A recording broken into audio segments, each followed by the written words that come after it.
are different than men that have been raised with men.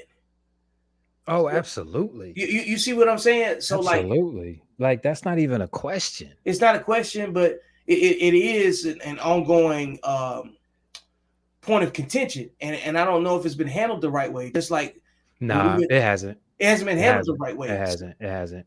And it's because of the divide. You understand Yep. what I'm saying? It's the men who were raised by men understand how to take in the meat and spit out the bones. Pause. You understand what I'm saying? Yeah.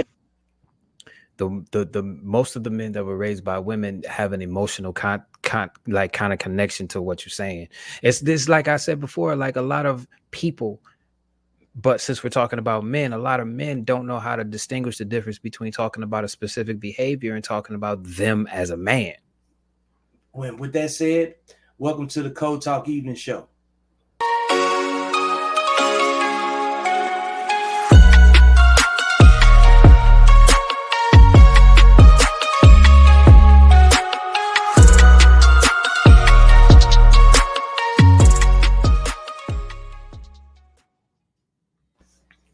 Welcome everyone to the Code Talk Evening Show.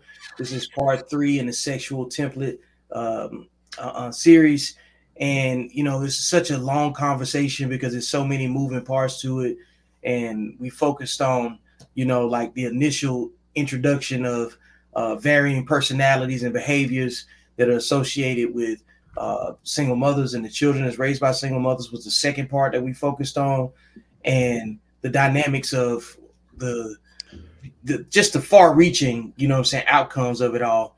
And now we're at the third part. We're going to discuss the nuclear family, and we're focusing all of this content on men making the decisions, because none of the problems that we're discussing on this platform are we looking to hold women more accountable than we're looking to hold men.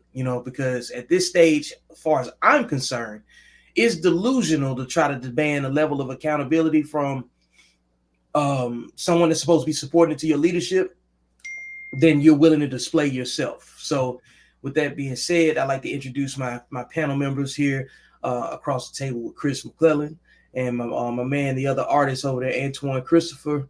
He's okay today because he's flared out. Yeah, you see that? He's flared out. He's okay today. Yeah, he got that King Cobra out. Yeah, give him about 45 minutes. It'll be in a ponytail. You guys got jokes already. That was for the joke last week. Now. Yeah. Oh yeah. He over there last week. Hey, he over there looking like a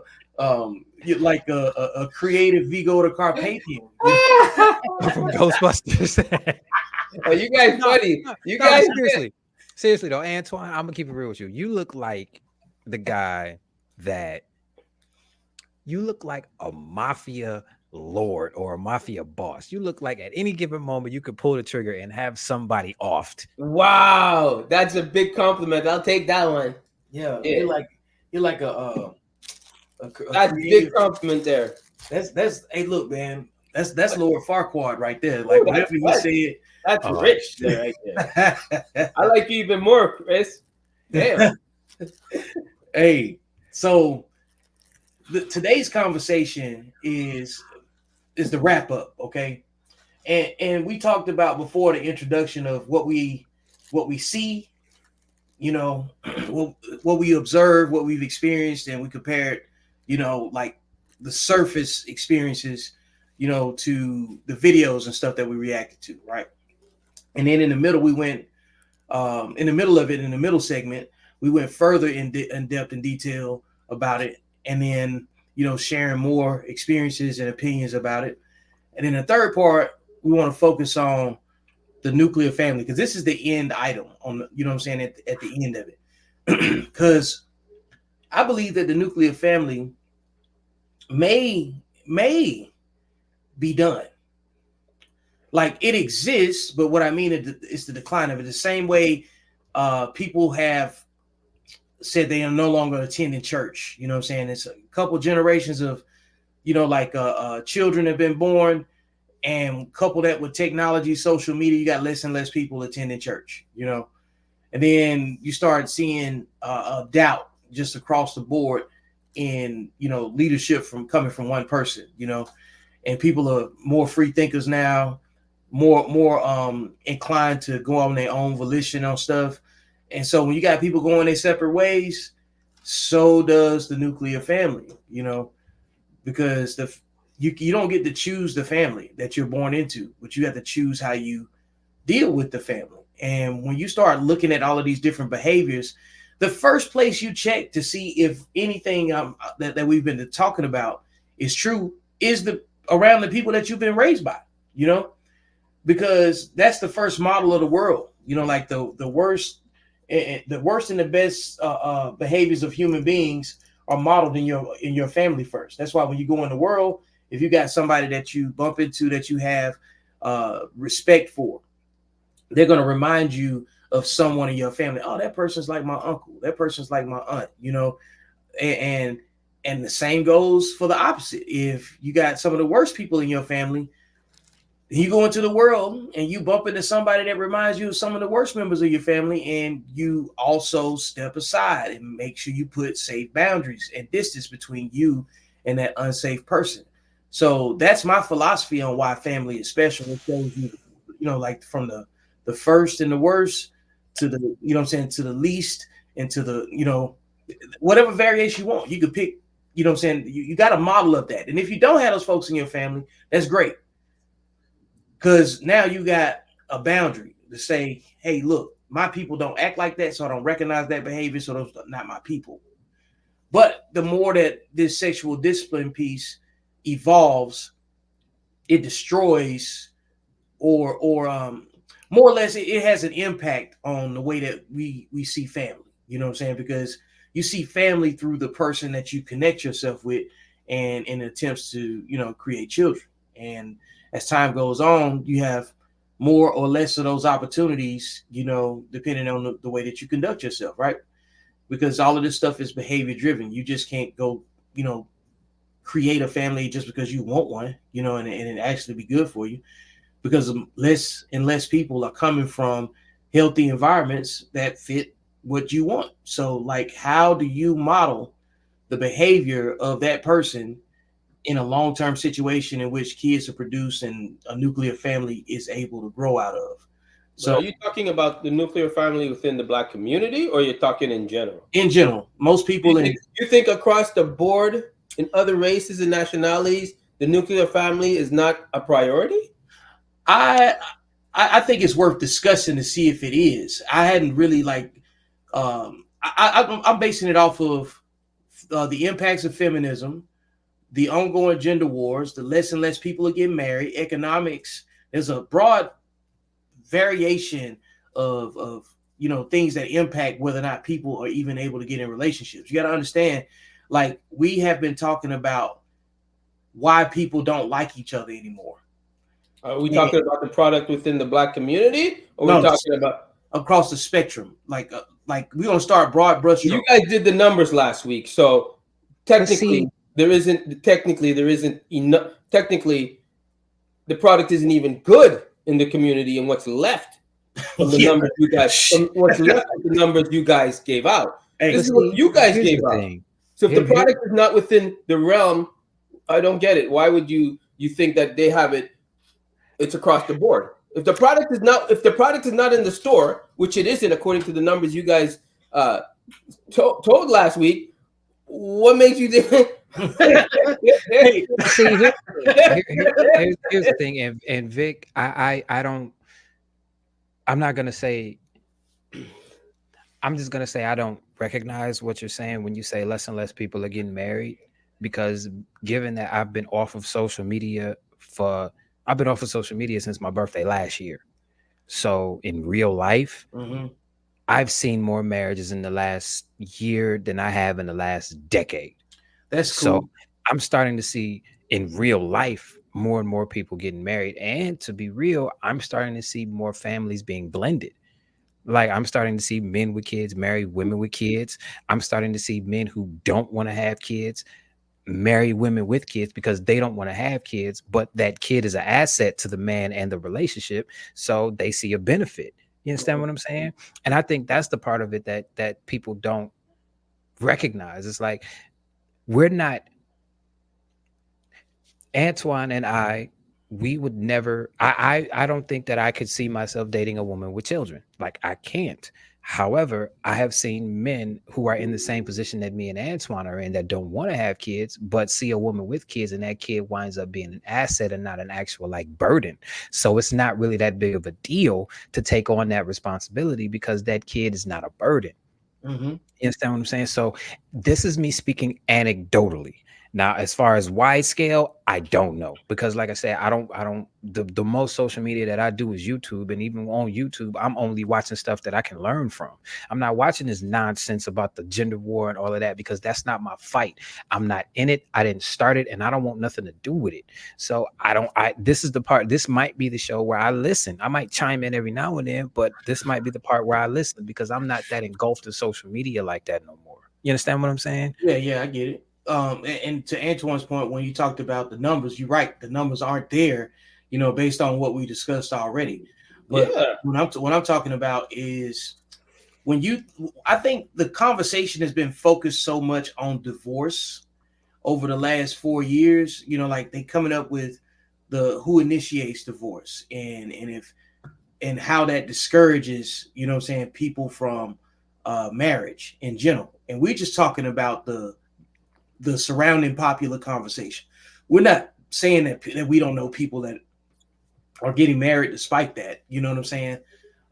But when you talk about like all of the numbers that come down to how many men that are single and childless and can't, and how that breaks down to who can't even attract anybody for a relationship, then obviously marriage is going to suffer from that too, because only I think 25% of women are married. You know what I'm saying, as of right now. And then we also talking about the increase of single mothers owning homes, which also shows there's going to be less and less married women, what I'm saying, over time. There's going to be more homeowners that are married. I do believe that economics is going to play a role in making people say, hey, man, I want this and you want this. Let's work together. And let's hammer out a deal. Yeah, because the numbers going to make people figure things out. You know what I'm saying? When it's advantageous to you, then you're going to make appropriate decisions. But when it's not advantageous to you, you're going to have to figure it out. You know what I'm saying? If that's what you want to do. So I got to thinking about like when we started talking about the nuclear family, only because, like Antoine pointed out, because you and Antoine desire to be married and have kids at some point in your life. But you also have had conversations where you had to get out the dating pool. You know what I'm saying? And take a shower. Yeah. And Antoine been looking for a fresh one for as long as we've been talking. So he's been handling fruit for a long time. He's been in the produce section just squeezing stuff. Yeah. So like we can't. So I don't like saying we can't have it both ways because all things are true, but these things exist up to a certain point. So like after a certain period of time when you're not getting what you want, what's the alternative reality behind not getting what you want? Okay. And as far as the nuclear family? Yeah. Well, I mean, listen, I don't think you should settle for, if you want to have, listen, the only reason I always advocate marriage is because I would not have a kid without marriage. There would be no reason for her to be in my life. I don't need her like that. Mm-hmm. Right? I would need her only as my wife, and I want to have kids. I can get everything else from a woman outside of marriage if I didn't want kids. Everything, same thing. And it could keep what I have, and she can keep what she has, right? So there would be no reason, there would be no bond there to keep me there, right? I only believe that's the only reason I want to get married is because I want kids. Now, would I marry a woman with kids? Like I said to Vic, only if the man's dead. I'm not sharing you. No one's coming to the house to pick him up, and no, you're not dropping him off anywhere, and I'm not hearing the bickering that goes on. I don't even trust it because you already opened your legs to him. So I don't even trust that right away, right? So that's not happening for me. Some men can tolerate it. I can afford better, so I'm not doing it. Me personally, unless he's dead, because then he can have my name. I could discipline him. There's only one man in his life, which is me, and I'm the only guy he's going to know, and the other one he's visiting in a grave, and that's it. So that would be the main thing for me. And I think every man should think like that. Why would you take on another man's mistake? For what? Unless you can't do better. Now, if you don't want kids, and you're up for the challenge, fine. But that kid owes you nothing. Oh, and also understand this: men not wanting kids is a percent of a percent of the men out here. That's not Right. that's the exception. That's not the rule. Most men out here want to have their own kids with their own wife, and they want to start from scratch. They don't want to take over somebody else's saved game. No. You understand what I'm saying? Exactly. I mean, I want to share everything with that kid, but I'm not sharing that kid with another man. I have my preference. I just can't do it. And that's the main reason why most men don't want to do it. They don't want to deal with another man in a relationship. And that's that really man will always be there because that kid is there. And I always have to be reminded of that kid. So no, it's not. I don't think it's feasible. I don't think it's a workable situation. I anecdotally speaking, I've seen it work, but it's not the norm. It's really not. I've seen it work. Yeah, we agree on that. I've seen it. I've seen it work. Like I said, man, I've seen more people blend their families and actually figure things out and say, okay, you got this, I got this. My kids are an asset to you. Your kids are an asset to me.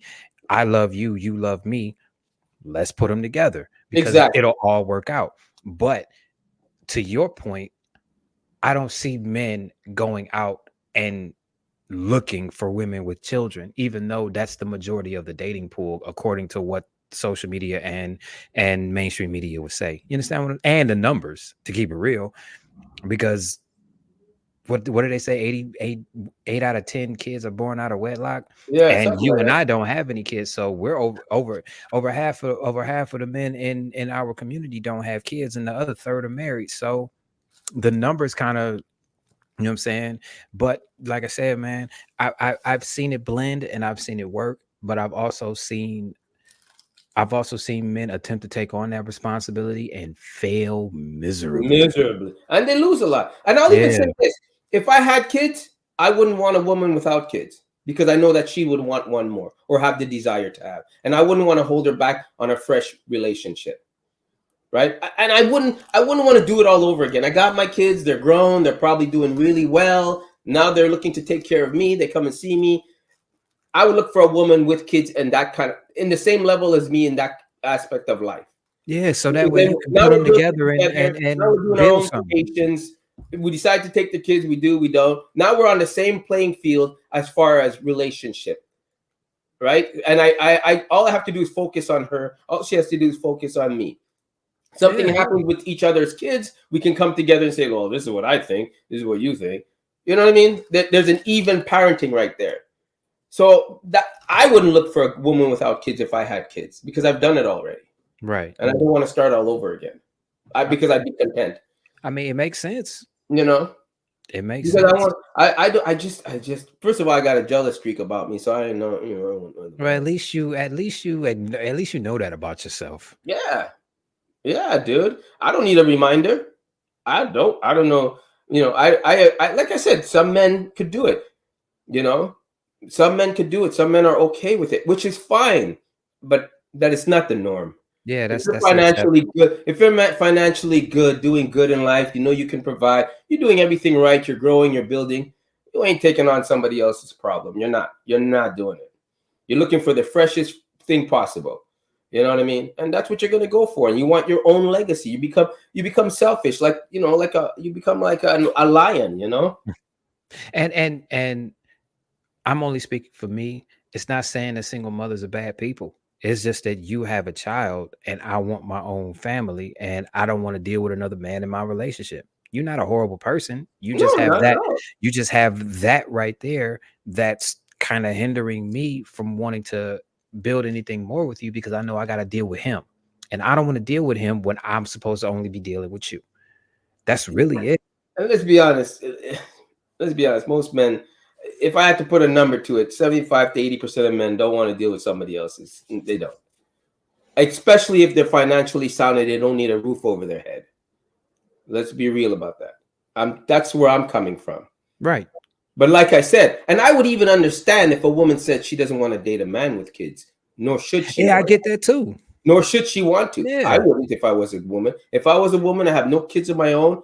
I want somebody level-headed, coming into it for the first time, building with me, planning for a kid. I would want all that good stuff. I wouldn't want to deal with another man's baby mama, ex-wife. Exactly. It goes the same way that we said we don't want to deal with another man's saved game. There are women out there that don't want to deal with your baby mama. I don't blame them. You understand what I'm saying? And I get it. Yeah. Yeah, especially like I said, depending on what age you're at. If you're in your 60s and your kids are growing and doing their thing, she's in her 60s or 50s or whatever it is, her kids are growing and doing your thing. That's a two different thing. Now we're just focusing on us because the kids are out of the house. Yeah, and we trying to go on with life. Yeah, because we don't have to worry about the children. The children are fine. But yeah, exactly. Our age down, I don't know, man. I don't know. Like I said, anecdotally speaking, I've seen it in real life, but it's not the norm. It's really not. It's not the norm. It's the exception. It really and the is. only thing the exception proves is that a norm exists. Yeah. You already working with like if you're working with the exception, you working with the few. It's only a few, which also goes back to what everybody always defaults and says: 8 billion people in the world. You can go find whoever you want to find if that's what you're looking for, you know.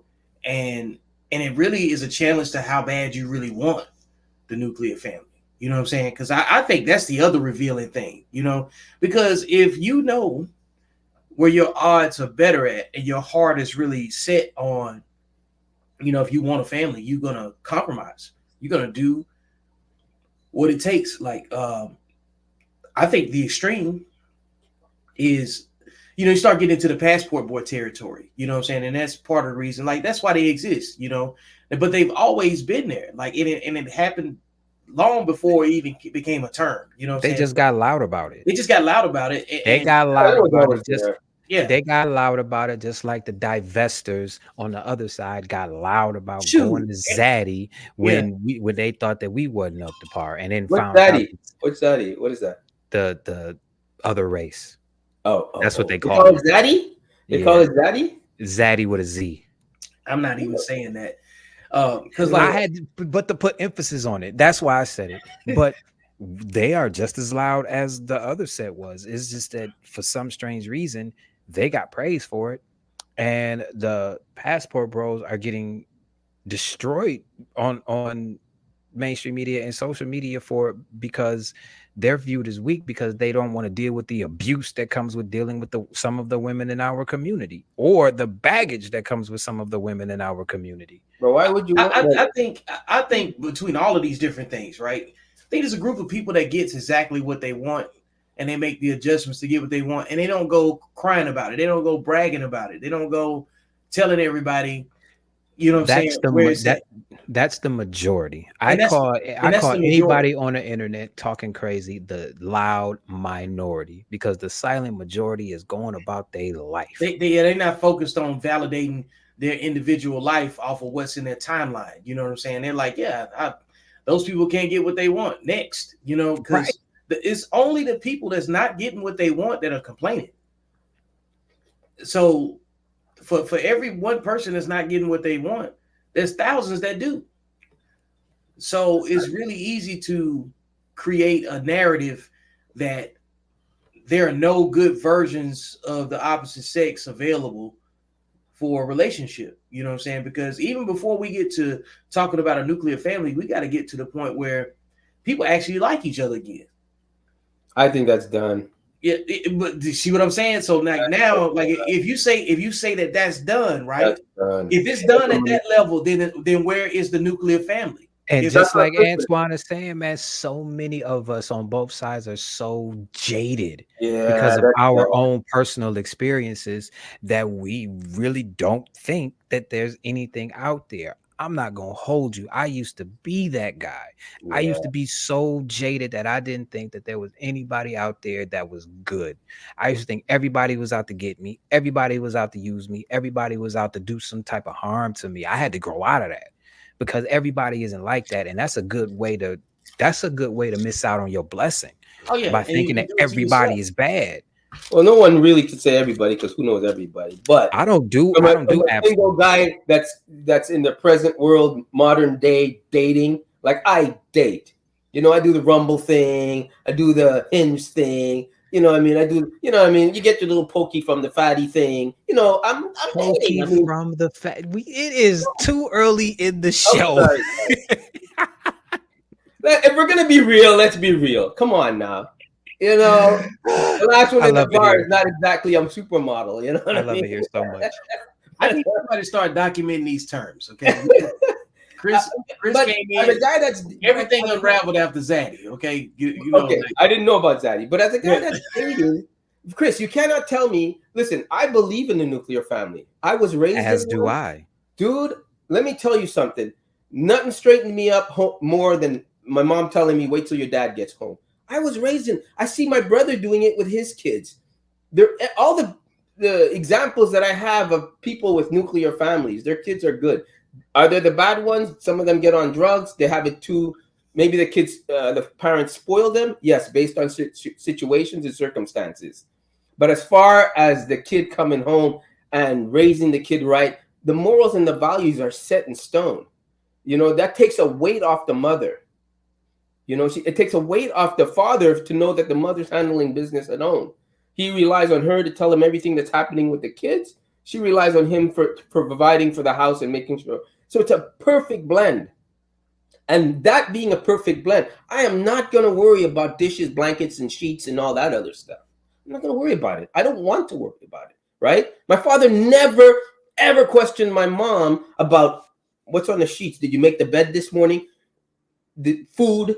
He said, well, just make the grocery list. We'll go out and shop for it. It was a total, all we cared about was birthday cakes and presents and stuff like that. So it was really an ease on the child gets to be a child. The wife gets to be a wife, and the father gets to, you know, to relish in his you know, in his accomplishments with the family. And I want that. I believe in that. I'm never going to get jaded on the nuclear family. Never. That's you know, you want to get jaded, that's on you. No. When I said jaded, I wasn't talking about being jaded. But when I said jaded, I wasn't talking about being jaded on a nuclear family, because I want to be a husband and I want to be a father too. That's why I built my YouTube channel, because I'm talking to dads and I'm talking to fathers, because I'm trying to figure out how to do it right. You understand what I'm saying? I legit want to do that. When I said jaded, I meant I got to look out and make sure that this person is actually doing what she's supposed to do, because I don't know if she's going to flip like everybody else in my life. That's what I meant by jaded. You understand what I'm saying? The nuclear family is the pillar of any community, is the nuclear family. We need the nuclear family to grow as a community. Well, grow as a community, but first we need a community instead of people living next door to each other. Well, the community is a done deal. Let's not even go there with community. The community. I hate to say the community is done, right? Especially if you want a solid black one, that's done. The community is mixed now, so it ain't a community anymore. That will never. The black man and the black woman are on such a hatred path that coming together is a done deal. And I wouldn't even try to fight that battle and bring it together. And and that right there is why I brought up the question: is the nuclear family dead? Because and what I mean is, like, in certain demographics, it's absolutely worth the conversation. Just like you said, if we talk about the dating pool being pissy, you get out taking a shower. Right. We talk about Antoine looking for a fresh one. Now we're talking about the division between the black man and the black woman in this absolute sense, and that's even based off the data and statistics we talked about before. We talked about the divide between the men and the women that will or won't date each other for blended family purposes. You know what I'm saying? So, like, you guys are just naming all of the variables that went into me asking this very simple question, because even then, after all those different things, both you and both Antoine and Chris still desire the nuclear family. You know what I'm saying? But you also know what's in the street. You also know, you know what I'm saying, what you up against. But I would put money to say the majority of men want a nuclear family. Want is always. I put all my money on that. Hey, that's nature. And here what I'm saying, right? Everything that a man wants is within reason for a man. You know what I'm saying? Based on environment, based on his own internal assessment of himself, recognize his own value, whatever. But it's also a complete opposite from what the women say that they want. The women say that they want a guy with 6 figures, 6 inches, you know, like whatever the sixes are, The right? 4 6s. Yeah, the 4 6s, right? And I think I'm missing one, the height category. Yeah. And then to them, we're not doing that tonight. We're not doing that. We're not doing that. I want to put that. I just want to be honest. But to them, I saw myself, you know. But to them, based on the 4 6s, they feel like they can have the same thing. Like that, the thing that they desire is out there waiting for them to pick them up. You know. Yeah. So the level, the gap between what a man wants and what a woman believes she deserves is so big that it's like, who's going to get what they want? And then after you start looking at, well, where's the connecting point? Where's the compromise? And there is none based on what, you know what I'm saying, what both sides are saying. So eventually the conversation amongst this particular group of people that's not getting what they want, they are killing the idea of the nuclear family being obtainable, because she's not with it if he ain't got the 4 6s, and he's not with it if she got somebody else's kids. See, I can't agree with that, because men have to keep bettering themselves. No, men should not become complacent. I don't believe a man should settle on his income ever. I think you should always keep thriving. You shouldn't be at a dead-end job that makes him miserable either, right? I don't blame a woman that's got her shit together wanting a man that's, when I say on her level, meaning mentally, physically, meaning he's got it all there. I don't think that's a hard thing. I think men that are confident in what they're doing and know they're aspiring to be better, I don't blame a woman that's got her shit together and really refined. She is a feminine woman. She is her role is set. I don't blame her for wanting to look for that, because that man needs to complement her, right? Now, if she's looking at him based on his salary, based on his height, then she's looking at an image. She's not looking at a man. She's looking at the image in her mind of what she wants. And right? I think that's the issue. And that's right there might be the issue. Right there is the area. There might be the right issue. There is where the job, Antoine. That's exactly what I'm saying. That might be the issue. Ideologically, the space between this hand and this hand, right, is closer for some, and it's further away from somebody else. You know what I'm saying? Right. Like this might be measured in kilometers, and then it might be measured in miles for somebody else. Right. So, but both people think it's a realistic, like option. Exactly. But the ideological divide between the two won't even make these people actually talk to each other. They won't even make them get in the same conversation. Won't make them trust each other. Won't make them sustain anything.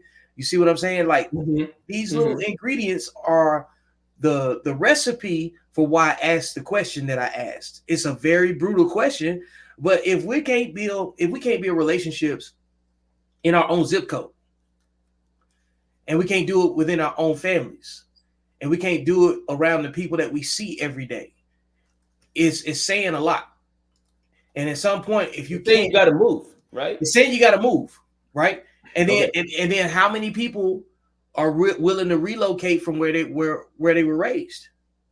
Well, the ones that got it together and want to succeed will move. Of course they will, but like out of 10 though, like I think their environment will make them move. Oh, they don't have a choice. Yeah.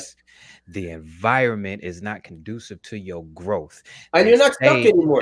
Right. They say that if you get too comfortable, you will get the divine creator will make you so uncomfortable where you are that you do not have a choice but to move. Yep. Sometimes he make you stay, and sometimes he'll make you go, So even when you want to go, sometimes you might have to stay in order to get what you want. And sometimes when you want to stay, it's forcing you to go. We talk about something supernatural pushing your back towards getting the hell out of where you are. You understand what I'm saying? That's Right. really what it is. And to your point, Antoine, I can totally understand a woman who has her stuff together not wanting a man who doesn't have his stuff together. That's fair. That's completely fair. That's neutral. There's and you spoke to it. I think the divide is the image part of it. They want an ideal and not an actual person. If that Yeah, makes sense. exactly. They want Like we have a lot of in California, we have a lot of people aspiring to be actors. They're broke. They got the looks, they got the height, they got the charisma, they got the lingo, but they're broke. They're working at a restaurant and most of them work at restaurants because they have the flexible hours to go on their auditions, right?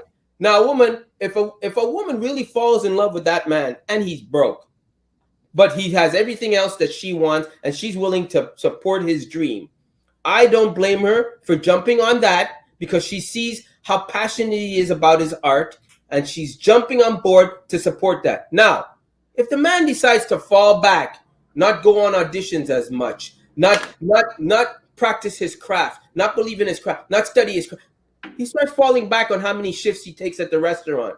I don't blame her 100% to throwing him to the curb.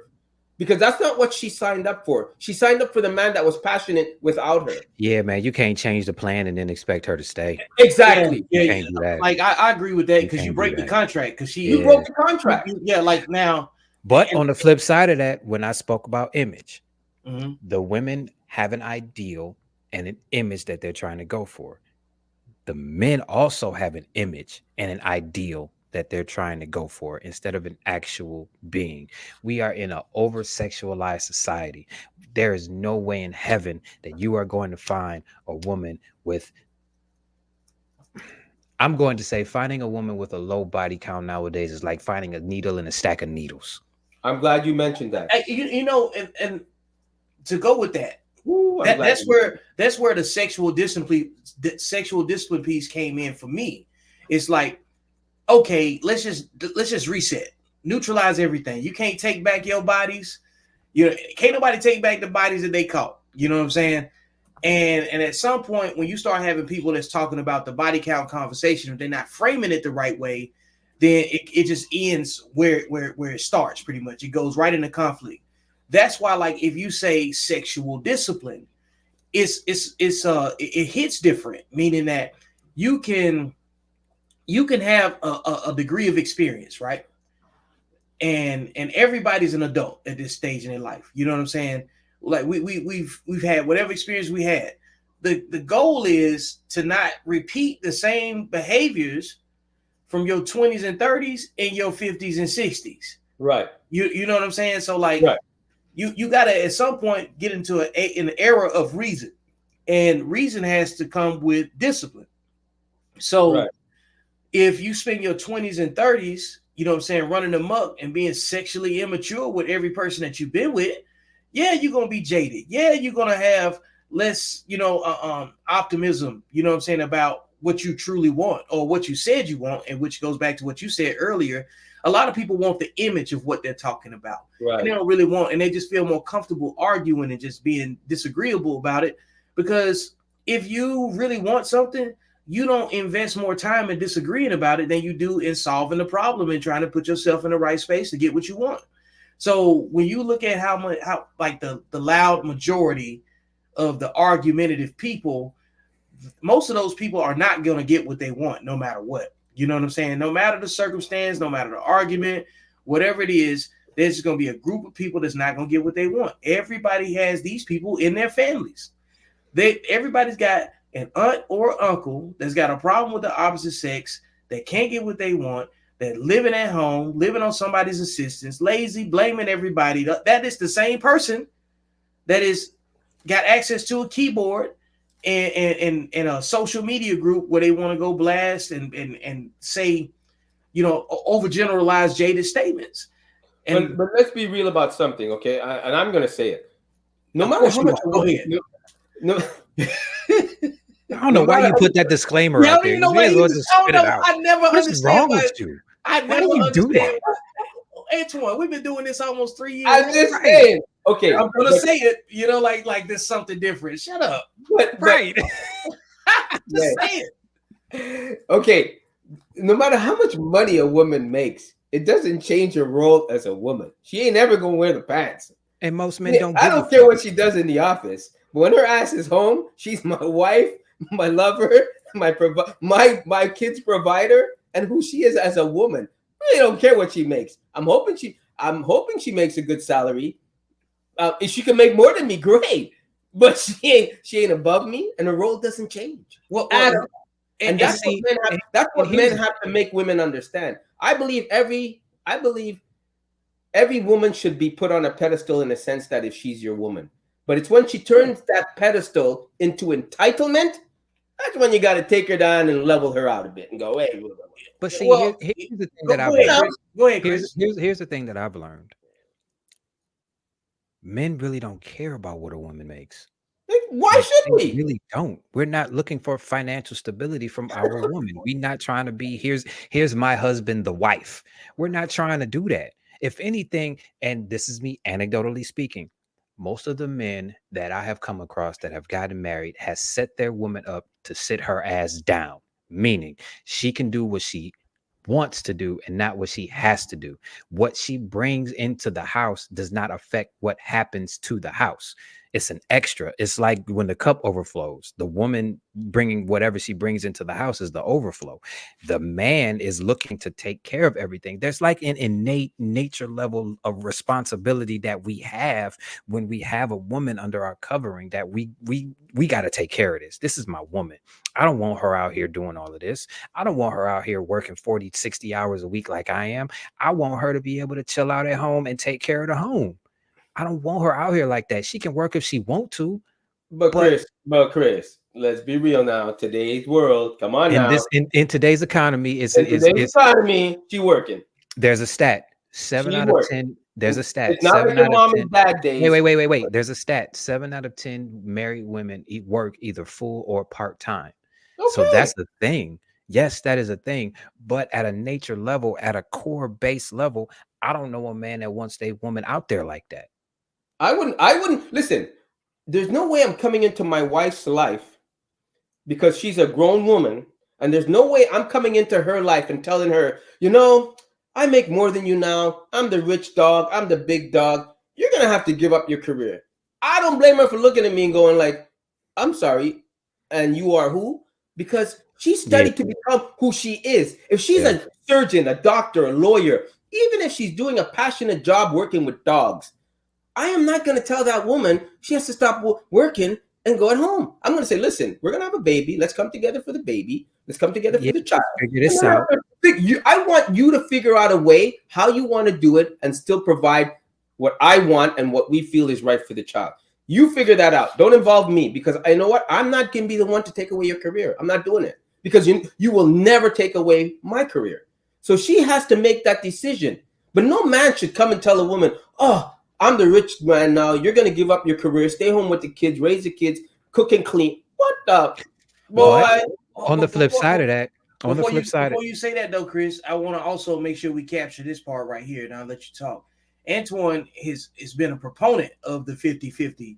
100%. So that's important to say because the traditional mindset may not agree with what Antoine is saying, but that's the demographic of. You see how diverse the dating criteria is. You know what I'm saying? Antoine's making room for the women that are out there that are career driven because Antoine's career driven with his craft. So he should be career driven. I want a smart woman. Yep. I want a woman that knows how to handle business if anything happens to me. But on the flip side of that, I get what you're saying. I completely understand what you're saying. But on the flip side of that, when we come together and the woman is comfortable enough in the man to see that the man is actually providing the necessities and the big stuff, she naturally just might cut back on her career because she doesn't have to do it as much because she's not taking care of herself by herself. She has you.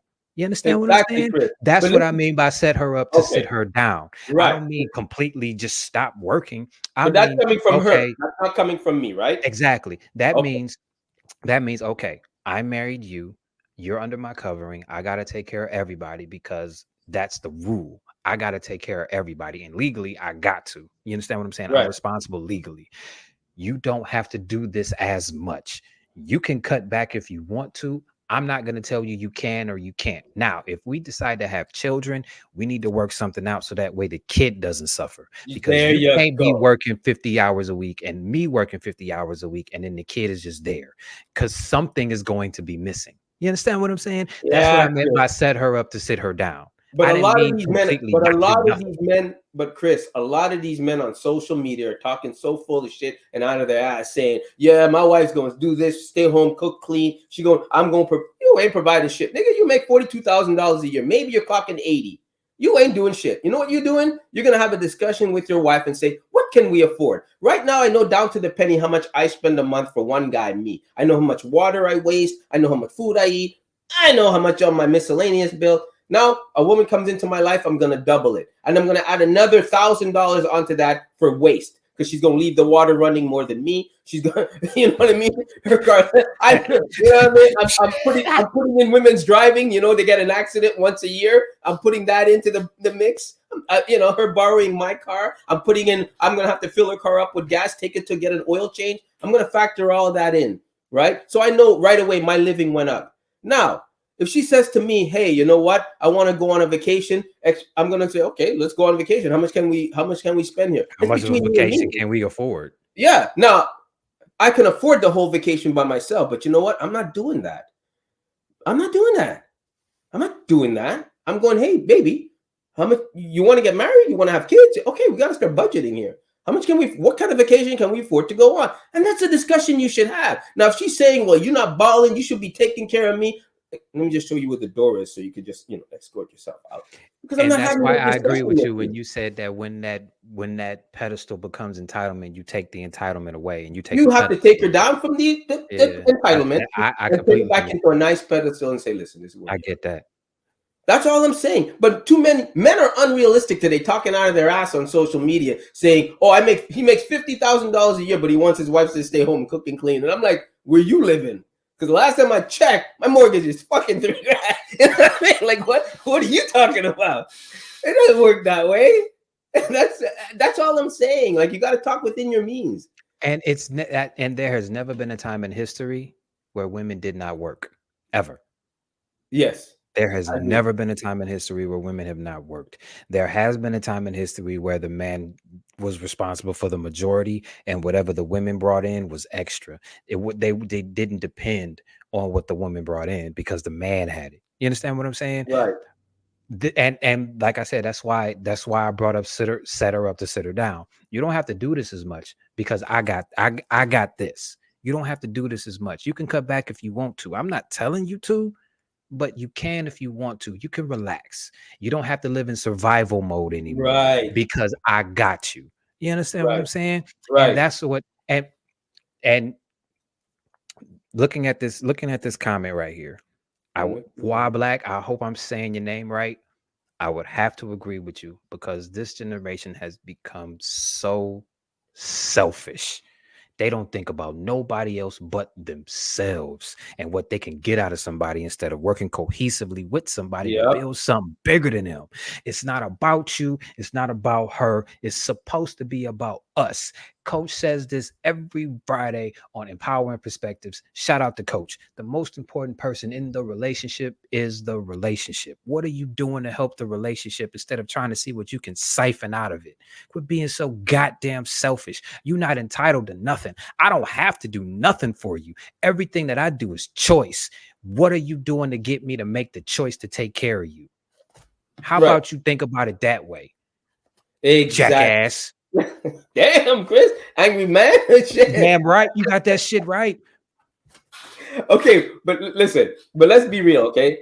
And another thing that men have to realize is that kids cost money, right? I learned that from my brothers. I'm like, dude, you spend that much on diapers a week? He's like, shit, maybe sometimes more on formula. I'm like, diapers, wipes, formula, bottles. I'm like, blown away. Crib, clothes because they go out of their clothes every month. Yeah. Listen, man. Yeah, I get it. And I'm blown away. I'm like, a baby poops that much? Like, are you kidding me? And he's losing sleep.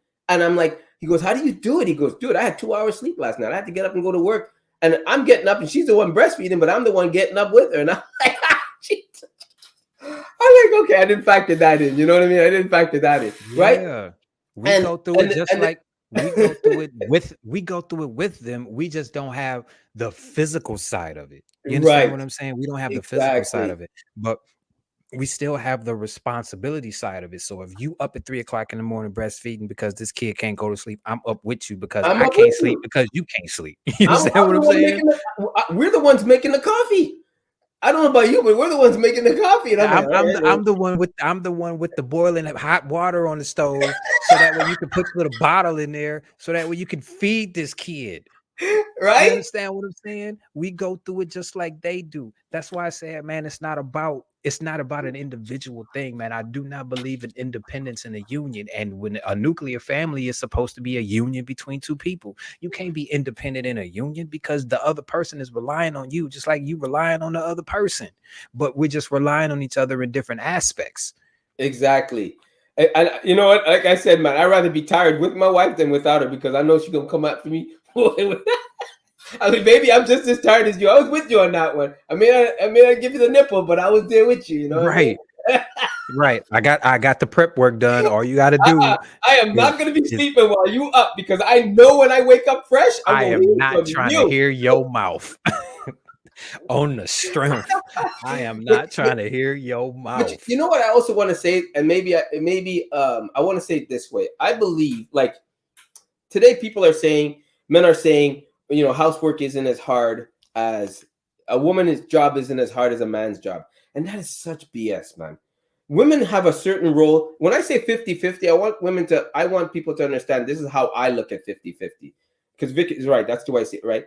A woman's role is just as equal as mine, 50-50. Because the job she does is 50% of what I am not doing in the job that I do.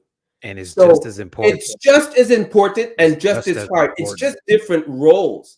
That's why when men say, well, a woman's job is this, I'm like, dude, it's 50-50 in the relationship, even when I believe, now, I don't care what's out there, when it comes to coming together and building this family. And then after that, when you have kids, it's all about the kids. It's not about us anymore. We're sneaking in when we have sex. We're sneaking it in. I mean, that's all we can do, right? And then after, when they get a certain age, we're locking the bedroom door. And then when it gets to a certain age, we're hoping they're out the house. So there's a process to it. But see, I can understand when you say 50-50, but their 50 and our 50 don't look the same. They don't look the same. They don't look the same. They're supposed to complement each other. You understand what I'm saying? I'm not looking for 50% of the rent from you, and you not looking for 50% of the housework to be done by me. You understand what I'm saying? It's not the same. It's not the same. It's not the same, man. And I don't understand why that's so hard for these people, for family. That's why I say I come from a nuclear family, so I don't have a problem understanding where a woman's coming from in that area. And if you're a man and you come from a nuclear family, that's why you're not agreeing with the shit that's being said on social media about coming together relationships. You're not. Most people view 50-50 monetarily instead of being duty-based. Dude, you understand what I'm saying? I'm being realistic. It'll never be 50-50 monetarily. Exactly. And that's the point. Mm-hmm. That's the point. It's never 50-50 monetarily. I got 50% of the duties to make sure you have a covering. You got 50% of the duties to make sure that my covering is okay when I come back to it. That's the 50-50. You understand what I'm saying? Mm-hmm. It's not, I'm not asking for money. I'm not asking you for no money. If you can provide it, great. Okay. You did this. So the little bit or the lot of bit that you did, I can put aside so that way we can go on this lavish vacation that you want to go on. Hold on there. But what I'm saying, like, here's the thing. Like, say for instance, hypothetically speaking, you got the mortgage, you got the insurances and all of that stuff, and she comes out of pocket and pays maybe one or two of those bills. What are you going to do with that extra money? No. Hold on a second. First of all, I am asking my wife for money. Oh, Jesus, Sage. Oh, hell yeah. Oh, listen, I am a gentleman. I will take you out for dinner, do all that manly stuff, cut the grass. You bring me my lemonade. I come in for lunch. You do the dinner. I take care of the backyard. You come into the house. You take care of the living room. No. I'm asking my wife for money. Oh, I'm asking her for money. Because you know why? I'll tell you why I'm asking her for money. Because that's part of the 50-50. Now, even if I make good money, which I think I do, of course, I'm not going to change my lifestyle. I'm going to buy the things I want. I'm going to provide for the house. I was paying the mortgage before you came in anyways. I'm going to do That's the point. Yeah, I'm going to do the manly That's thing. the point. Right. But now, as things increase and we're together, we're a partnership. Your partnership's going to open up your purse and that bank account. I don't know about you, but I have no shame in doing that. All right? I have no shame in doing that because this is what you're signing up for. We're raising a family together. The bills are going to be on the table. All right? I'm not going to scratch my head panicking at night. Oh, my God. Instead of now it's 3,000, it becomes 8,000. Where am I going to find that other 5? And you did what? No. Don't work that way. No. That's why that's why I can understand what you're saying. Okay, you and I are coming together. Let's get a budget going. Let's get a budget going. Because in this economy, we can't afford to waste nothing. I don't mind. You want to go to Great Wall of China? Great. That's on my bucket list too. But when it was me alone, it cost me $2,000. Now you're coming into the picture. You want to see the Great Wall of China? Great. If it's costing me 2, it's costing you 2 as well. Now, if you're a little short, I'll put some extra in there. I think that's more of an effort thing. At least put forth the effort. You understand what I'm saying? Put forth the effort. Yeah. Offer. You understand what I'm saying? Offer. That's all I'm saying. And allow me to take it. Listen, can I say this? I don't think women understand how big of a deal it is for her to just offer. I don't think they get it. That is such a big thing for us. Say that again.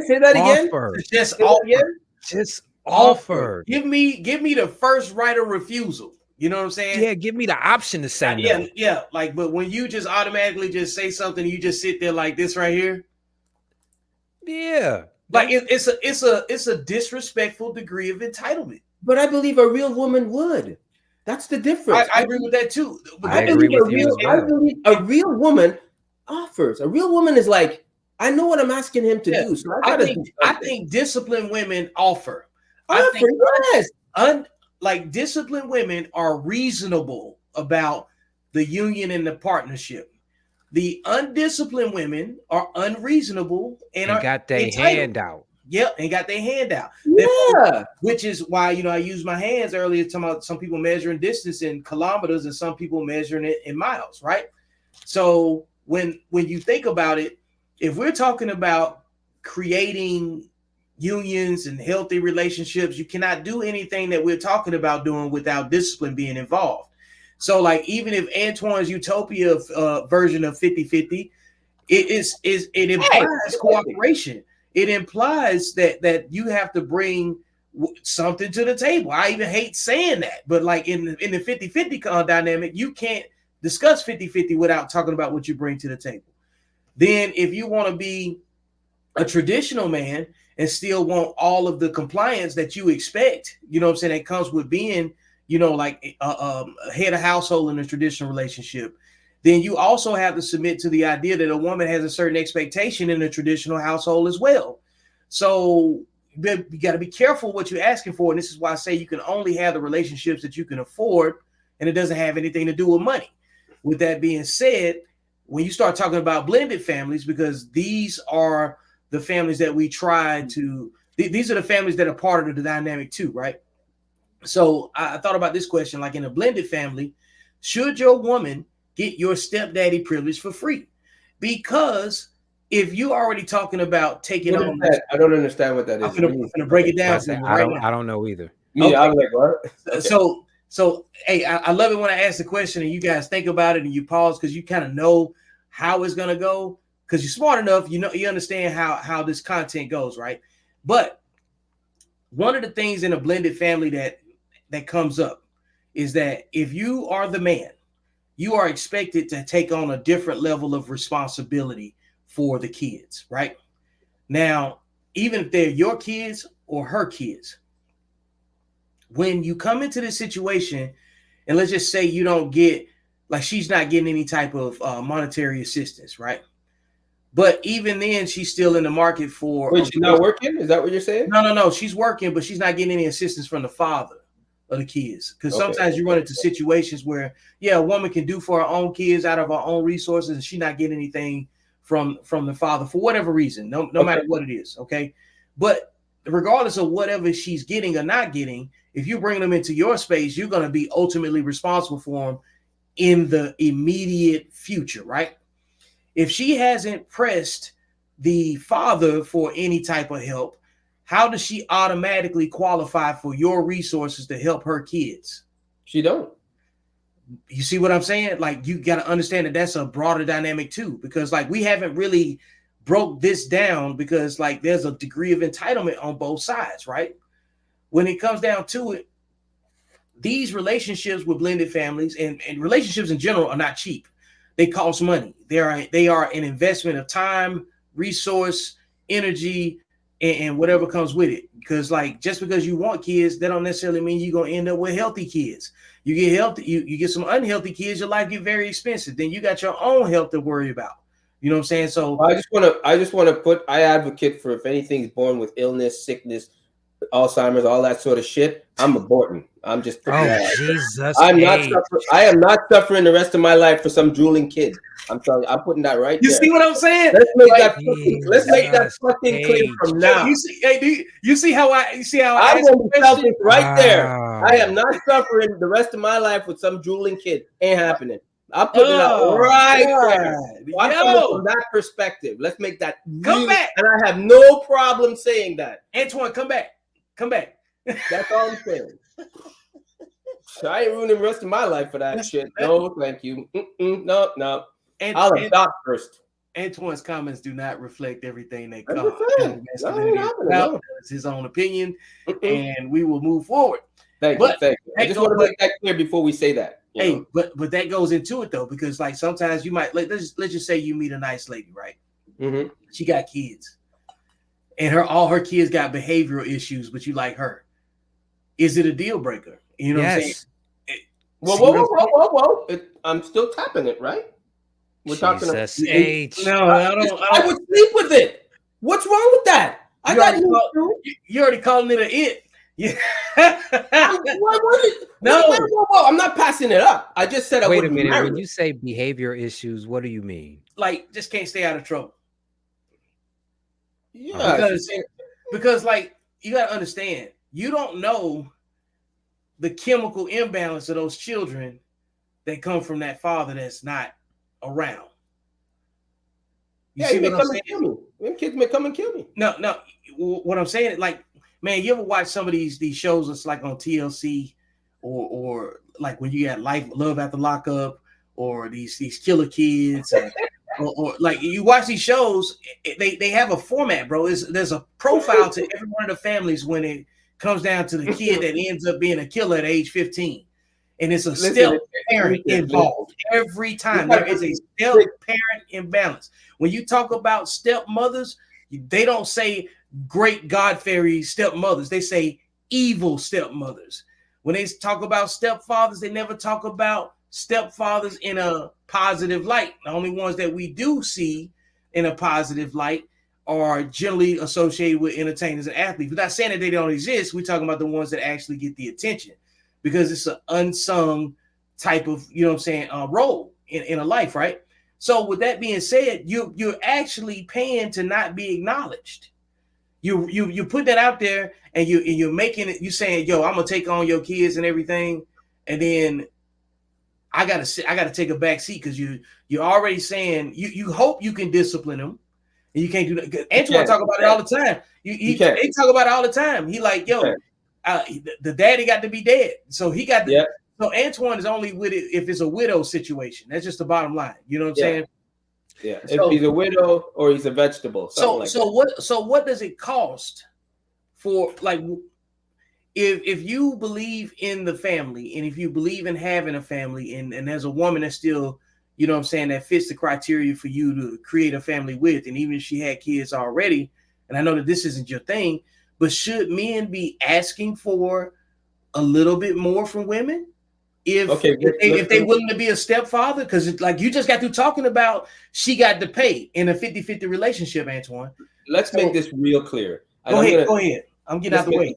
Vic, if you are getting with a woman with a kid, you better know who the father is. If he's a criminal, if he's in jail, where his ass is at. And if he's got a gold teeth, leave the fuck run. All right? Let's make that clear from now. If you're getting together with a woman with a child, you better know who that father is. Is that father in jail for murder, breaking and entering? Is he a criminal? Why is he not there? If he's what if she lies? Now you got to do your homework and find out if she lying. Okay, you got to find the name, and with today's real estate, what you can do, you need to find out who that man is. Well, anybody can be deceived, right? Anybody can be deceived, but you got to find out who that man is. You have to find out who that man is, and if he's 6 feet under, God willing, that's great. But you got to find out who that man is, and you know what you got to do too. If that kid has Parkinson's or some shit up his ass, you got to get her tested to see if she carries that gene. If you want to stay with her too, you got to do your homework for this shit. Because any woman that has a kid, that man is going to come looking for you. And ain't no man want another man to raise his kid if he's a criminal. And ain't no criminal want a man better than him raising his kid. There's a war right there. That's you're stepping on vengeful ground right there. You have to know who that man is. And I think if a woman gets with a man that has a kid, she better know who that baby mama is. She better do the homework. Is she crazy? Is she want to show up at the house with a knife? Is she jealous enough to pull a gun? You have to do it, not only with her, with him. Let's put that disclaimer out there right away. No man should be walking into any baby mama situation without knowing who the father is. And if he's okay with it. Because if he's not okay with it, you're looking down a road of hell. Background check. And like I said, if he has a gold teeth, run. Run. I don't know what you're talking about. I can't really dive into this question because I'm a product of a single mom home, and my mom married a guy, and he might be the biggest piece of trash that I've ever come across in my life. So I don't know. And to answer this question, I would be jaded. So I'm going to just remove myself from this particular question. It wouldn't be right for me to answer this question because I don't think that I have it in me to be objective because of the piece of trash that tried to raise me. And you know what? That is the most honest, professional thing you could say. Now, I will say this also. Listen, and I'm telling you this too. As a man that doesn't have kids, if I had kids and a woman was coming into my life, she better make sure I'm able to introduce her to the baby mama. Because why do I not want her to meet her? Because they're going to end up fighting sooner or later. Something's going to happen that they're going to end up fighting. They're going to have to meet. And that woman should know who that woman is. And if she's crazy and you see crazy coming, what's the thing you do? Cross the street or leave. That's craziness, man. And it's easy. And don't tell me you didn't vet the person good enough. There's so many ways to vet a person today. It's sickening, right? You can go to a police station and vet a person. So all this has to be taken into play. Because first of all, it's the well-being of the child. That's not even a question about it. Okay? If they divorce, why did you divorce? Did you get bored? Because if we get married, that means you're capable of getting bored. Like you have to get to the in-depths of things when it comes to getting together with a woman with a child. If you're going beyond sex. Now, if you're on the sex, a little thing on the side, you know what I mean? You have a little thing. But if you're going beyond sex, you better vet that person good. I love it when Antoine goes on his rants because eventually he's going to hit a talking point in a set of questions that I already had lined up. And look at the question on the screen. Do divorced and widowed women with children have a better chance of getting remarried than a woman with kids that never was married? Yes, because they did it. They know what they're doing and they know what they're getting into. Simple question, right? They don't fear commitment. Very simple question, they right? know what they're doing. So we're not saying that it's an impossibility for a woman with kids that's never been married to but we get talk married. About probability versus the probability of a divorced woman or a widow woman with children getting remarried is a lot higher than a woman who's never been married with children. It is because the divorced woman or the widow woman knows what they got into and they already have done it. So they know the responsibility of being a wife before having a kid. They understand it. They know what they're doing. I agree They with may that. have to tailor it for the man that they with, but at base level, the core is still the core. Right on, Chris. Exactly. And you know what? It just shows me she's able to commit and work with a man. Okay, that's what it shows me. Now, and to Antoine's point, the divorce side of it, I would have to ask why. But at least but at base level, you still tried to do it right in the first place. You wasn't out here just letting every man in the world invade your womb and spit kids out before you got a ring put on your finger. You actually tried to do it right. Okay, I'll give you the benefit of the doubt. But I need to know particulars before I go gung ho. But You understand what I'm saying? And you know what, Chris? That leads me into what I'm going to say next. Personally, I do not understand how women accidentally get married, accidentally have sex and have a child for an idiot. Young and dumb. You're so young and dumb, but you're able to spread it for an idiot. At least vet the guy. And if there are no accidents. No, but if you know he has nothing going for him, he's got a gold teeth. You know he's an idiot. You know he's got no job, no background. He's not even a. Listen, you got to take the hit for the abortion, man. You got to take a hit. You got to say, you know what? I made a mistake, but I'm not going to let this mistake define me for the rest of my life. You got to take a hit. And too many women are not willing to take a hit. You know what I mean? You got to find the money to get that abortion. You got to drive out of state to get that abortion. You got to do whatever it takes to not bring that child into a world that's going to make you suffer, because you will suffer, because you will want a good man later on down the line. You will. And I know you want to say you're going to meet up and God's going to provide and bring a man into your life. That's great. La La Land thinking. That's cool and all. And that works in the movies. But it ain't working in reality. It's not going to be probable. It's not going to be possible. Sorry. I'm going to say that part of it, I could dive into it because of what I've seen working in the system, but that's not what tonight's show is about. So I'm going to leave that for a different show. Okay. I'm going to leave that for a different show. I got more on that too. But to your point, I will never understand how this may seem controversial, and I do not want to come across as a man who is attacking the opposite, our reflection. But for y'all to be the most educated, y'all sure do make some of the dumbest decisions in the world with y'all wombs. Dude, Jesus H. Man, right? Y'all celebrate being so educated, but when it comes to y'all wombs, man. Hey, look. And I'm not saying all. I don't say all. We're talking about the undisciplined people. Only a Sith deals in absolutes. Only talking about the undisciplined. Yeah, only a Sith deals in absolutes. Word to Obi-Wan Kenobi. I do not do all. The undisciplined people, the undisciplined women that fit what you're talking about, they will make a baby with the wrong man before they make a sandwich for the right man. Yep. Because he had a good deed, most of them say. Yeah. Man, listen. Yep. And that's why I can no longer patronize the quote unquote most educated group. I can't do that, man. I can't treat y'all like y'all don't know what y'all doing, because it seems to me like y'all do. I can't treat y'all like y'all stupid, and I can't treat y'all like y'all kids. I can't do that no more, man. It goes both ways. I love and respect you too much to treat you like that. It goes both ways, because like that's what they love saying, right?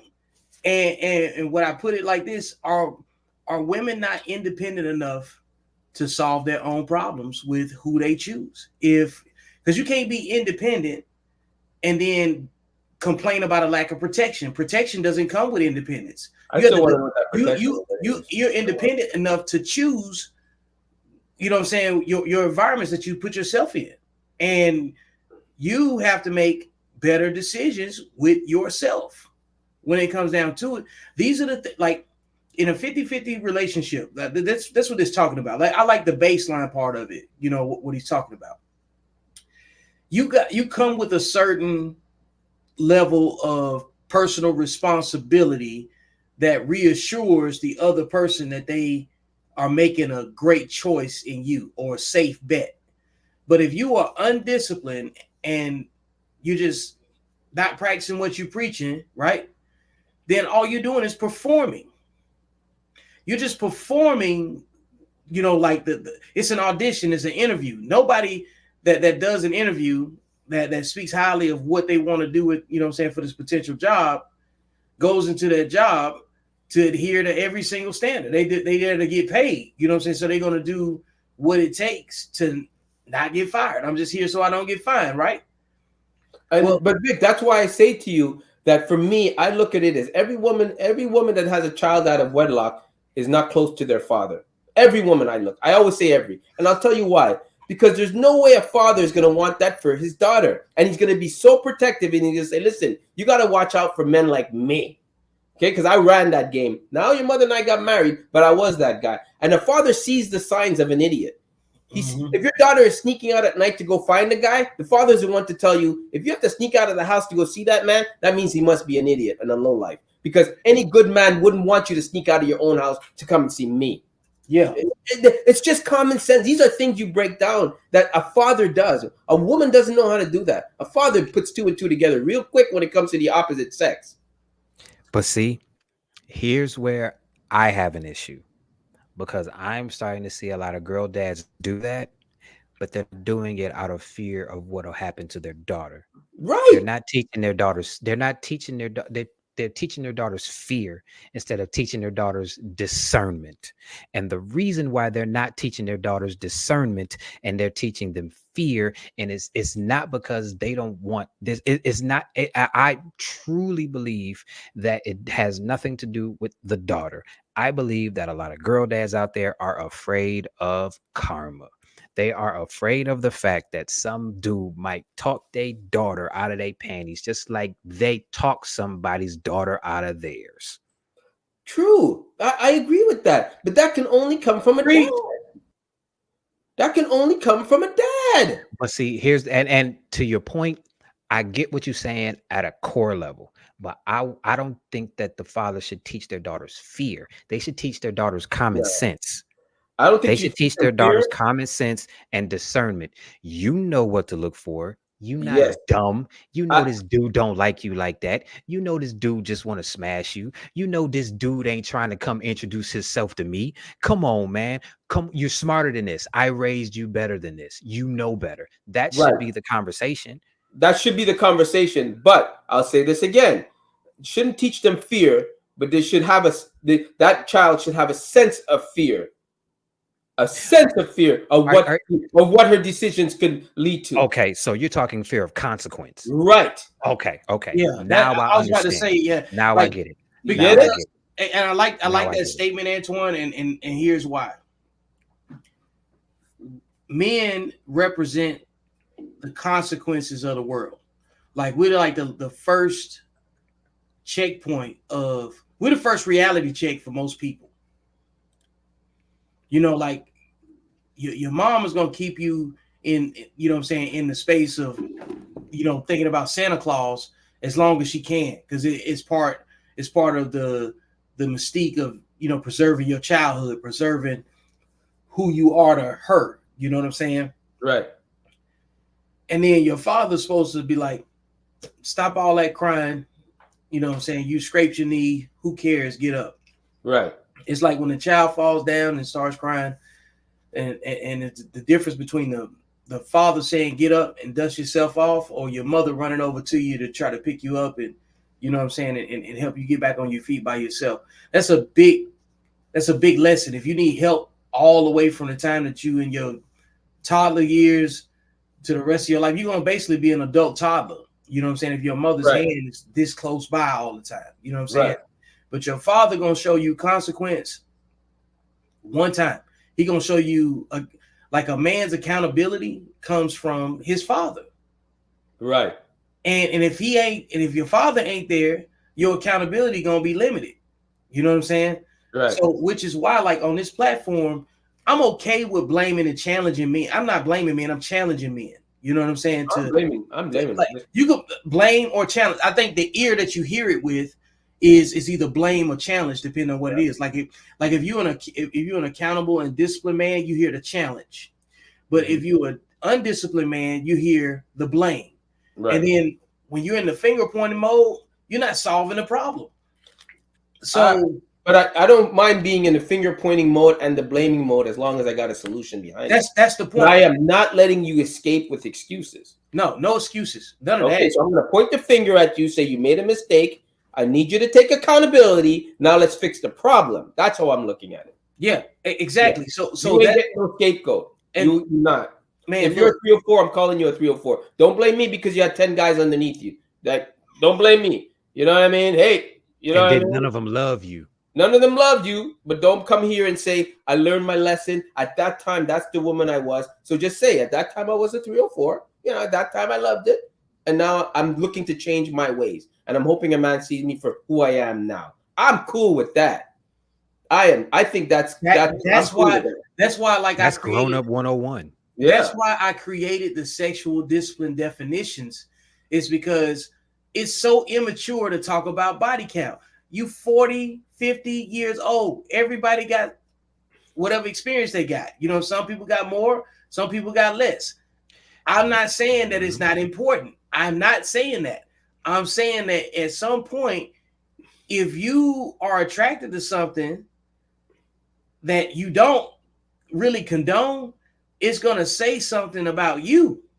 Because as the man, you still have the final say-so of what you want to connect yourself with. You see what I'm saying? Because over here, we're not talking about the quality of the woman because you're responsible for who you choose. That's the accountable masculinity dynamic, right? Because you like it's one thing to get deceived. It is a whole different animal for somebody to put a bunch of time in just to deceive you. You know what I'm saying? And out of 10 times, you're gonna be able to spot it 8. I give you 2 times, like what somebody might get you, but like 3 in a row. Come on, bro. What they say, first time, shame on you. First second time, shame on me for letting it happen. There will not be a third. 3 strikes so, you out. So, got that shit right. Okay, so now let's be real. I'm gonna say this: body count does not matter, but I'm gonna explain why it doesn't matter. Oh, here we go. Let me get out the way. Okay, I'm gonna explain why it doesn't matter. If you know that woman's a 304, then asking her how many guys she slept with does not matter because she slept with enough to make her a 304. And if you decide to make that position, take that position and get with her and see if you could change her ways and turn a hoe into a housewife, you know body count does not matter because you know exactly what you're marrying. She already told you, I've had a lot of men. So how many men doesn't really matter. If she was a streetwalker, doesn't really matter. She lost count anyways. Now, secondly, I'll say this. Ain't no woman going to be honest with how many men she slept with. No. And you're never going to be in a position to ask a woman that without being disrespectful to her, because that just tells her what you think of her to ask that question. And that's the way she's going to take it, and so she should. So it does not matter even if you ask her, what's your body count? She could say 3. The rule of thumb is you times it by 2. It's 6, whatever. So it doesn't I thought matter. it was 3. Oh, I thought it was. Oh, really? Okay. I thought you multiplied by 3. Well, then there you go, right? To your point, I can understand what you're saying. Body count. Nobody's gonna be. She's not gonna be honest with you, Chris. She's not gonna be honest. But see, I can see what you're saying about body count not mattering as far as you asking her how many bodies she has. However, I do not think that any man would be comfortable with a woman on his arm and he goes into a place and he sees 5 or 6 different men looking at her like I had her. You understand what I'm saying? That might hit him in the gut a little bit. Wait, you understand what I'm saying? Wait, stop right there. That's the level of woman he can get. He can't do any better than that. To your point, you can have only have the relationship. You can't can do any afford better it. than that. It got nothing to do with money. You can't do any better than that. That fat one you see him on the side of his arm, that's the best he can do. He needs a roof over his head. You and these fat chicks. He needs a roof over his head. That 304 is the best he can do. That's probably the best sex he'll probably get for the rest of his life. And that's what he's ending up with. Let's be real. He ain't good enough to get something higher than that. Right? He's not. A man, listen, and I keep saying it to you, right? Looks and height goes out the window when a man is standing on his wallet. It's just the way it is. That girl is the best he can do. I always tell every guy, look beside you. That wife you married, that's the best you can do. And that's why I said on Sunday that I'm starting to see more men pull themselves out of the dating pool altogether and get themselves together so that way they can pick and choose what they want instead of having to settle for what they got. You understand That's what I'm right. saying? Yeah. That's why I said what. That's why I said that. That's the dynamic that we're really in right now. Yeah, and which goes ultimately to what we were kind of discussing backstage, as the conversation has evolved from the gender war, the all of the toxic conversations and beefs. Now we get to the point where men have to hold men accountable in a different conversation, and we have to draw lines around, like what makes sense to take up space, you know what I'm saying, with a conversation, right? Because like all of this body talk traffic, the I'm not taking care of somebody else's kids traffic, all of that stuff right there, it's not necessarily it really hadn't run its course yet, but it kind of has, it depending on your age and your experience, you know what I'm saying? It's like I don't have to watch certain films anymore. Like I don't need to go watch a reboot of New Jack City. I don't need to watch a reboot of Roots or whatever other, you know what I'm saying, slave movie that's out there. I get it. I refuse to watch the New Color Purple. Exactly. And I don't need to see that either. I refuse. Because like it doesn't affect my I'm not looking to be educated on something that doesn't impact the way that I move. You know what I'm saying? So when it comes down to it, we are in a solutions only era. And that's what the whole point of this platform is, because like you can't look back 3-4 years and you got the same complaints now in 2024 that you had in 2021. Either you're getting it or you're not. And if you're not getting it, then what are you doing to offset it? Besides complaining. And complaining says you can't get what you want. You can't afford what you want. That's what complaints say. The overall goal of what we're talking about is getting around like-minded people that want the same things you want and creating a conversation that allows what you want to not be ridiculed, to not be shamed, to not be, I don't know, made more difficult to communicate. So, because we don't know who likes who anymore. But I'll say this, and I'll say this as a man, even now at the age that I'm at, I have to be realistic that most of the women that I'm looking at are going to have kids. And I have to make a little adjustment in my life thinking, okay, Antoine, seriously, how young do you want to go where she's not even compatible with you mentally wise? And let's be real, right? So I have to start thinking about this, right? I say this to myself. And let's just say I want 2 kids. Let's just say she's able to pump out only 1. I got to really think about adoption because I do want 2 kids. I don't want no lonely kid in the house. I don't want that, right? So I have to start thinking about this. So there's, and I got to admit, I got to start thinking about the weight thing. I might have to beef that number up a little bit. I might have to. I might have to think about being not able to carry her over the threshold. I might have to look for it. Antoine, as much as you work out. Is Antoine snapping out of the delusion? Because my pool has to become a little bit bigger and realistic, right? So I have to think. Are you getting out of it? Have you taken a shower? What? Is this what we are doing? Hold on, let me sit back. I'm a realistic guy. I have to start thinking like this. But I'll tell you one thing for men. I would say a man, when he takes the lead, should never move into a woman's house. If he's taking the lead, she's coming into your life. You're not going into hers, right? And women think emotionally, so you can get your ass thrown out. And I think realistic men that take the lead, you should have a place for her to come and live with you.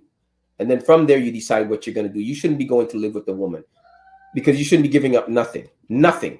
If anything, she's coming into your life as an asset. Realistically, right? Because I can provide for you over here. I can't provide for you over there. It ain't happening. I'm not moving, not leaving my job. I'm not doing any of that for you. But I can provide for you over here. So would you, to bring it back to the topic of discussion, which is the nuclear family, right? Would you say that the starting point of a nuclear family would be the man having a place to build a nuclear family, to bring a woman into? Yes. Okay. Rather, he's living with mama and papa, but he's living in the house, and she's coming into that house to provide, to make it easier for him to save for a family one day. Yes. The woman comes into your life. You don't go into hers. It ain't happening. Unless you're on the street. But why is she with you if you're on the street anyway? So, yeah. That's how I look at it. I'm being realistic to that. Because a man should not be moving into a woman's house. So, you're giving her, and not only are you giving her more than power. Yeah, I agree with that. I agree with that. I agree with that too. That's why I said. I was about to say, let me say something that captures that. If you a praying person, you don't pray in her name, you pray in his name. You know what I'm saying? So that's why you got to get off your lady's couch. You know what I'm saying? You got to have your own space. You know what I'm saying? You pray in his name. You pray in your father? You know what I'm saying? They say it's in your father's house. They don't say it's in your mama's house.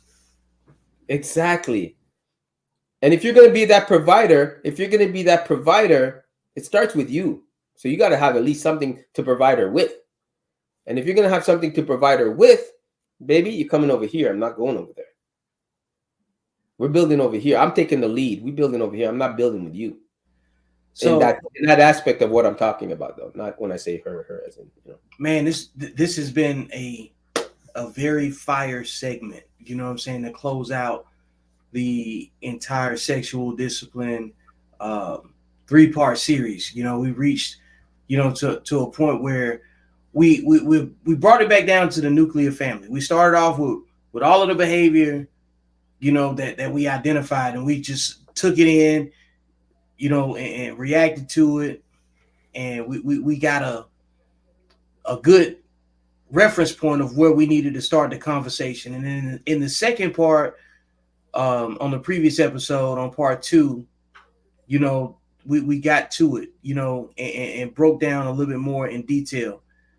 And now in the third part, we brought it to where the nuclear family is what the ideal goal is for most men. And how do we see it? And where does it factor in, you know? And then, of course, we got Unkle Junior, you know what I'm saying, coming in. We do always have a question. We always have time for a question for Unkle Junior. Go ahead and say what you got to say, man. Shoot it in the comments. And now you guys have had this conversation because you know what you both want.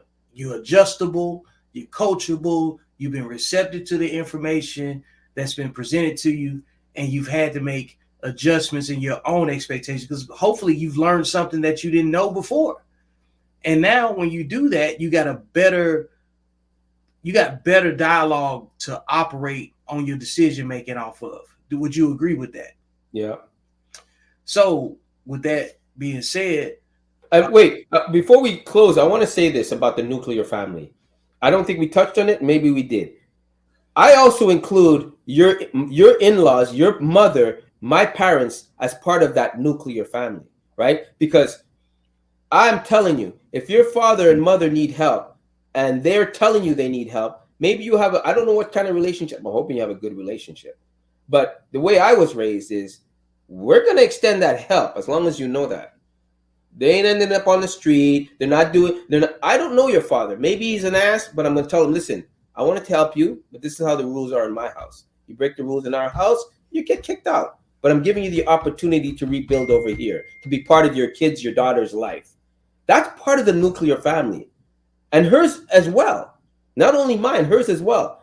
And if she doesn't get along with my mom and dad, I know there's something wrong with her. Because I know how my mom and dad, how fair they are. And if my mother has an inclining that, oh, you know what, son? Watch your back with this one. Why, mom? What is it? I'm going to question her on what my mom sees that I may be blind to. Because a fresh pair of eyes is always, you know, better than because you're so close to the problem. So I want to include that as part of the nuclear family when I speak about it. Yeah, because you got to extend that grace for that person's parents. Because if you don't care about that person's parents, you can't, in effect, really be genuine. Know who they are. Yeah, you know who they are. You can't be genuine in like how you care for, you know what I'm saying, their child, because that's what you're showing. It's like, hey, somebody out here in the world found your child, you know what I'm saying, and I'm here to take care of your child, you know what I'm saying, as an adult, because every parent wants to know that their kid is taken care of, no matter how old they get, you know. Yep. So, and let me go back to Unkle Junior's question before we get out of here. what do men want most from their woman, or at least you men? What do you want most from your woman? You know, Vic, you say it all the time, and I'm gonna say it now. I do not. What I want from a woman is a woman to cohesively work with me and not compete with me to try to be me and her at the same time. She has a position she needs to play. I have a position I need to play. Play your position. We are not your, like we said earlier, your 50 and my 50 are just as important, but they are not the same. Get complimentary. out, compliment me. That's what most men want. We want a compliment. We don't want competition. You're not better than me. And I'm not supposed to be trying to be better than you. If anything, I'm supposed to be trying to lighten your load, asshole. Get out the way. I agree. I know what I know what you mean by that. Like I would say along the lines of being more complimentary than competitive. You got cooperation. You know what I'm saying? Like all the words that we're talking about imply that everybody knows they lane. You know what I'm saying? Like which is kind of like it defeats the gender role conversation because everybody still has a role. You just putting gender on the front of it. You know what I'm saying? Like nobody's like Antoine broke it down earlier when he was talking about the weight of the responsibility in, you know what I'm saying, in a relationship. Like if you got kids with a woman, she's the new focus. It ain't just, you know what I'm saying, yo, I do more in this lane, but you don't really want to switch. If you don't have to switch, it's not the fact that you could switch, because you can always say, yeah, I can switch with you and do your job too. You know what I'm saying? But like there's no unity in that.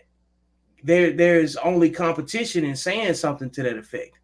So I think the most important thing that you want to have is participation. Like you said, acknowledgement. Like participation is the language of relationships. The minute that somebody's not participating in whatever capacity that you need them to participate in, you're going to have a line of division that is going to be hard to overcome. You know what I'm saying? But you have to make sure that you create the opportunity for that person to come in and participate. And you got to also be able to define and say, hey, I don't need your help right now. And the other person got to be okay with not being needed, because everybody's got their own problems in the relationship. Everybody's got their own individual ways that they want to accomplish what they're trying to accomplish. Everybody meditates differently to solve their problem. And in some parts of a relationship and being with someone, that you can't help them in some spaces and they can't help you. That's why ultimately somebody's, you know, like the phrase we always say, nobody's coming to save you. So what you don't want is someone that you share your resources with, your life with, to put you in survival mode where you don't know what you're going to wake up to every day. So the most things that you can ask for is to not take my opportunities away, to not infringe on, you know what I'm saying, the predictability that comes with peace. Because a woman can't bring you peace, and a man can't bring a woman peace. This peace has to be determined and has to be achieved individually. You have to exactly. I always hate when people say you have to be at peace to recognize peace. Yeah, I'm already at peace. That should be a given. Of course, she's not going to bring me peace. I'll have just don't bring me chaos. Don't bring me chaos. Okay, so that's a good question, boy. Let me see. Shit, I would say here we go. Here we go. I'm finna get off camera. I'm going to say this, man. First thing, I'm going to talk outside of kids, because the only thing I want a woman to bring me most of all is a kid, right? So outside of that, I'm going to speak and say outside of a kid, I want her to bring me an amazing sex every night. I want her to do everything we do together, that we just bond on a certain level sexually, that we know we want it with the flick of an eye. I want that passion.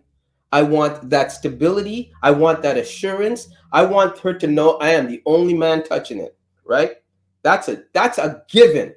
And I don't want no granny panties. I want you to be sexy for me at the level we are at all the time. Just like I'm going to do my best to stay in shape and give you what you need all the time. Then I want her to put me above her friends. All her friends. I want her to know that I am there for her. She is above all my friends. If I lie, I want her to be able to lie with me. That's how much I want her to be on my team. Because if I have to get her out of a jam and lie, I am willing to do that. Right? Now, I ain't going to say take a bullet for her because that's questionable. But you know what I mean. I'll protect the house. Another thing I want from a woman is her caring for me on a level that she never cared before. I can never top her parents. I can never top the love and the care that she has for her parents. But I'm next in line, right? And I never want to have her I want my woman to not have to make a decision between her parents and me, but I want to know that she's able to make that decision. That's how much love she has for me, that she's able to make that decision. I want that. I want it 110%. I want it to go beyond the call of duty for me because that's what I'm willing to do for her. And when I say I want her to be able to get shamed in order to protect me, because I'm willing to get shamed in order to protect her. Not that I would put her in that position, right? And I'm talking. And the way to keep me is the way to keep me satisfied. Is the way to keep me as a man, right? Is to not only feed me but give me what I want, because my job is to give you what you want. And you should have no problem giving me what I want. Why? Because you know 100% I'm giving you what you want. So you should have no problem giving me what I want. Right? And you're always able to talk to me. Not think about the right time to find a good call. No, you're able to communicate with me on a level that I know I need to sit down and listen to you. That's how important your words mean to me. She has to be willing to open her mouth like that. The best, she knows me so well that she could tell her friend, well, how do I tell him? I don't have to think about that. When I have something on my mind, I can sit my man down and tell him. That's the level of communication she has with me. She's not scared to tell me anything. And she's not going to lie for our kids. She's going to say, no, your father has to know. I'm sorry. And she's going to put me first above the kids to say, hey, you know what? Your father has to know. I'm not going to lie. I'm not going to stall. I'm not going to delay. I want it to be 100% in. And the reason I want to be 100% in is because she has me 100%. That's how much it means to me. That's what I want from a woman. And if she can't do any of that, then she shouldn't. I'm not the guy for her. You know, I greatly appreciate Unkle Junior making it to, dropping us some questions for Antoine to field. And, always setting the standard, you know what I'm saying, for what it is to bring the right men together and having the right conversation amongst men of a certain experience, right?